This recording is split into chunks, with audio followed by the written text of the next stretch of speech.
So, ako ba yung mali kung in-announce namin yung pregnancy namin sa kasal ng kapatid ko after niyang mag-propose sa kasal ko? So, ganito, sinabi ng kapatid ko dati na magpo-propose siya sa kasal ko. Sabi ko agad, no. Araw namin yun ng asawa ko. Hindi yun para sa ibang ganap or eksena. Pero nagalit nanay ko.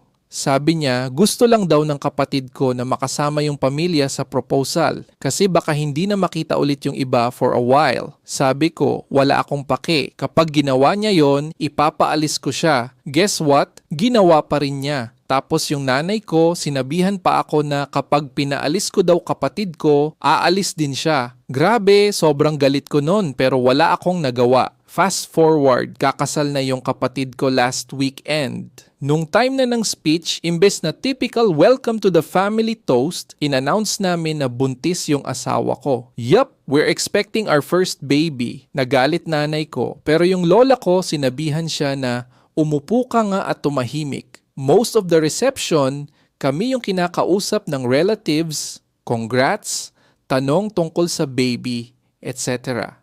Basically, napunta sa amin yung attention.